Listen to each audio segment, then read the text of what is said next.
Därför gör sushi. Vi får göra en rulle, en uromaki rulle. Och vi får göra det i boxplåt. Yes.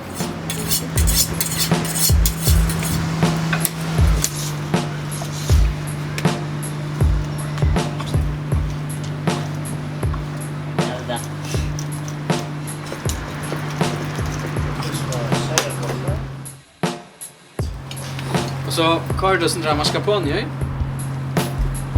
Och majonnäs. Så blandar det väl samman.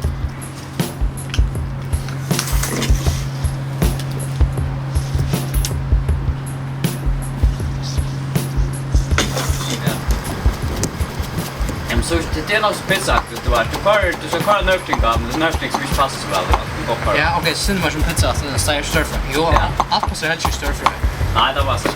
Men det var, man nu, om det alltid, för du cheddar rostad pizza så smakar det, ja, helvete till. Ja.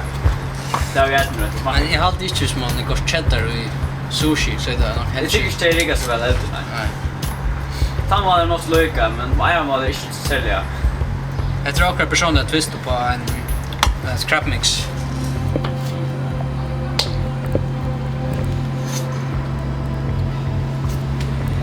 Men sugar brown, där gjorde en brownie. Och så hade den sås så där kör ui. Och då så bäcka. Så blir det en sån stor massa. Och ta så kan stanna touch mot där. Och såsen förs nyast. Och så är det så ordentligt flowda nyast. Nice. Det är så sjuk. Ja, för det är allt med gärna också. Bra. Nu är det faktiskt börjat göra sushi. Ja. Det? Ja. Första fallet tror jag ska ta ordentligt bättre.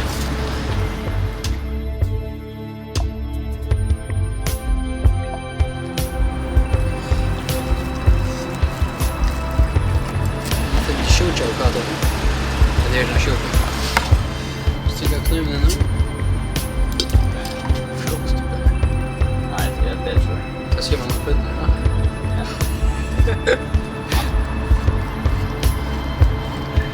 Squishen upp den ska jag. Allt vad jag gör. Det är mitt för att det borde okej.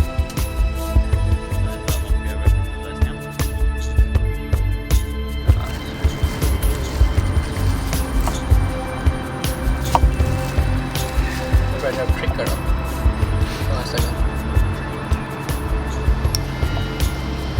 Nice, när man ser in i. Ja. Nice. Nice. Vi glömde akkurat soja. Så här sojar vi. Ja. Vi är för sändningen här. Här ska hända rullan. Vi är frityrstockt. Fokus man. Chipfisk. Som chipfisk. Kan man chipfisk.